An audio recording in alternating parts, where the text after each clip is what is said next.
تعرفوا البرد في هاد الايام ديال البرد يدير هاد الطريقه اللي وريتكم، دير فص تاع الثوم ودير هاد الطريقه مده 3 ايام، لا غير غادي ما تبقاش عنده الكحه نهائيا والسعال الحاد. ثقوا بيا بنياتي وليداتي، هاد الوصفه كتحيد الكحبه اللي جاتو شي كحبه ديال. السلام عليكم بنياتي وليداتي، خوتي خواتاتي، كي دايرين؟ لاباس عليكم؟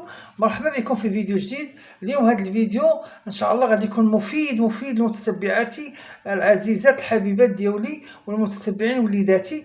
هذا الفيديو فيه نتوما كيبان لكم ياغورت طبيعي، يعني دانون، كنقول حنا دانون ولا ياغورت، كيقول لي بعض المناطق الزبادي، هذا طبيعي. ونحتاجو الثوم الاحمر.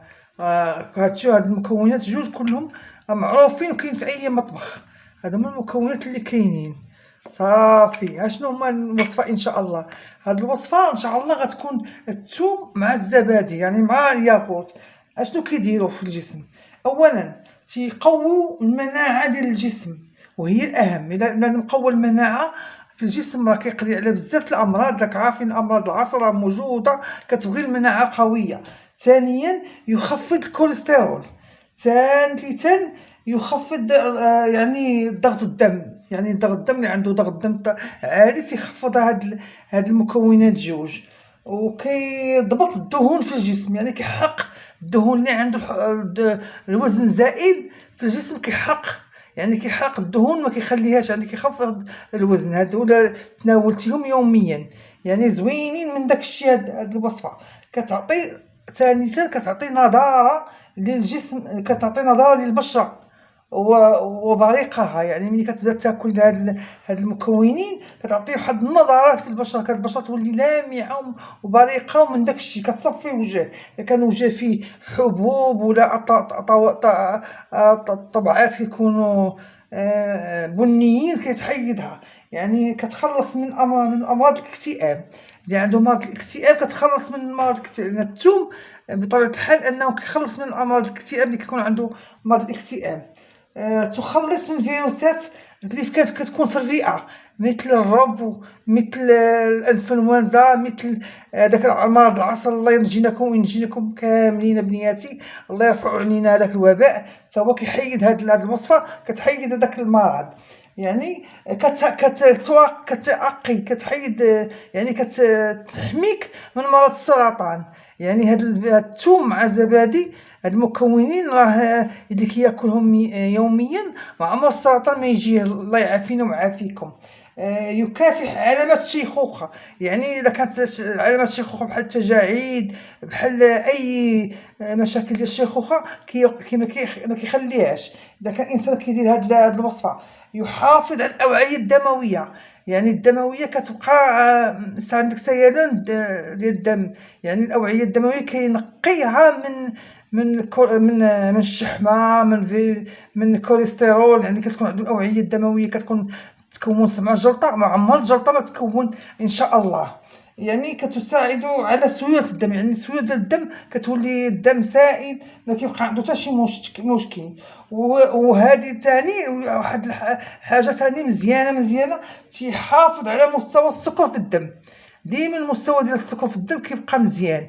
من داك كلتو هاد الثوم مع الزبادي، عمركم غادي تجيكم مرض السكري ان شاء الله، ويعافينا ويعافيكم من هاد الامراض. هادوها غير هاد الفص ديال الثوم ويعني وعلبه ديال الزبادي كتحيد هاد المشاكل. وان شاء الله تابعوا معايا الطريقه كيفاش غنديروا ان شاء الله. بسم الله على بركه الله. نحتاجوا فص تاع الثوم واحد لا غير، غنشدو غنحكوه، يعني غنحكوه فواحد الحكاكه بحال هكايا. هذا هو الطريقه اللي غادي نديروها. بهذه الطريقه غادي ديروها يوميا.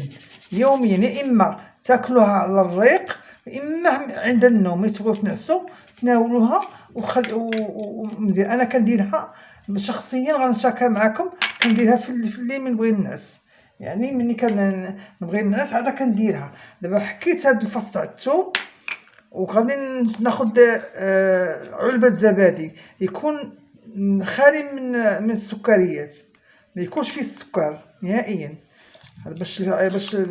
باش الوصفه تكون ناجحه ان شاء الله. انا كنديرها هكايا، كنوريكم الطريقه اللي كندير. غادي ندير الفص تاع الثوم في علبة زبادي بحال هكا كنديرها. هذه الطريقه. اش كنزيد عليها بنياتي باش كتكون يعني كتعطيني المناعه قويه، وكدير ليا داك الشيء كل اللي كنقول لكم، الكوليسترول، تخفض ليا الدم مستوى، وكتجري ليا الدم. يعني اش كنزيد عليها؟ كنزيد عليها الكركم، كنزيد عليها واحد شويه ديال الكركم، خرقوم بلدي واحد شويه. هاد الخرقوم بلدي راه حتى هو كيعطي مناعه للجسم. وكنزيد عليها باش كتحرق ليا الدهون في الجسم، كنزيد عليها واحد شويه ديال الزنجبيل، يكون مطحون على اليد. هادشي كله مطحنا على يدي. هانتوما شويه الزنجبيل، ما تقويش بزاف، غير راس معلقه صغيره. هادو هما المكونات اللي كنحتاجهم، ساهلين ماهلين. وبغيت نشاركهم مع بنياتي ومع خواتاتي اللي عندهم هاد المشاكل اللي ذكرتها. ديروا هاد الوصفه، راها زوينه. انا كنديرها يوميا مع النوم. ملي كنبغي نعس اخر حاجه هي هاد الحكيك ديال هاد العلبه ديال الزبادي ديال دانون، هو الاخر كنخلي اخر حاجه كنتناولو ونعس عليه. يعني ملاحظه بنياتي وليداتي، اللي ضربوا البرد في هاد الايام ديال البرد يدير هاد الطريقه اللي وريتكم، ديال فص تاع الثوم، ودير هاد الطريقه مده 3 ايام. لا غير غادي ما تبقاش عنده الكحه نهائيا والسعال الحاد. ثقوا بيا بنياتي وليداتي، هاد الوصفه كتحيد الكحبه اللي جاتو، شي كحبه ديال البرد، ولا كحبه ديال القلب، ولا كحبه اي كحبه. يعني كنقولوا حنا الكحه يعني السعال، راه كتقضي عليه هاد الوصفه. اللي عنده الكحبه بنياتي كيتابعني وشاف عندنا عنده الكحبه، ينوض حالا يجيب علبه ديال الزبادي ويدير فيها هاد الثوم، ويدير فيها هاد المكونات اللي وريتكم، وينعس عليها في الليل. الصباح ما غتبقاش عنده الكحبه. وثقوا بيا، راها وصفه من داك الشيء. يعني كيحيد ليا كلشي المشاكل اللي كنقول لكم. كتعطيني المناعه، كتحرق ليا الدهون، كتخفض ليا الكوليسترول، كتخفض ليا الضغط الدموي، كتجري ليا الدم، لان عندي الدم كيكون بعض الخطرات مع امراض القلب كيكون متجلط. انا اول مره من مرضت جاتني جلطه دماغيه، وعزت على السبيطار. من تما وليت كنحظي لان يكون عندي جلطات دماغيه، ديما كندير حاجه اللي كتجري الدم. هذه هي الوصفه وليداتي بنياتي اللي اليوم شاركتها معكم. دوكا ملي غادي نوريتها لكم غنغطيها وغنخليها حتى ان شاء الله نبغي ننعس، وغادي ناكلها ان شاء الله ونتناولها. هذه هي الوصفه ديال اليوم اللي جبت لكم بنياتي.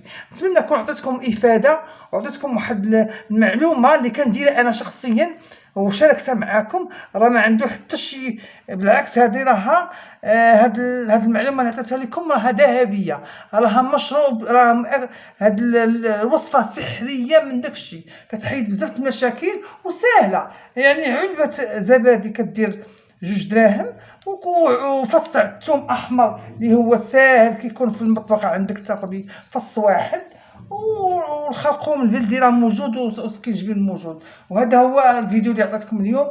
وشكرا لكم بنياتي كاملين، وتحياتي لكم كبيره داخل الوطن وخارج الوطن. بنياتي بزاف كيطلبوا الوصفات، ان شاء الله غندير لكم وصفات كثيره اللي كتطلبوها ان شاء الله، وما يكون على خاطركم. وغير تابعوا معايا وشجعوني، وما تنسوش اعجاب، وما تنسوش تعليق. وشكرا لكم، الى اللقاء في فيديو اخر ان شاء الله.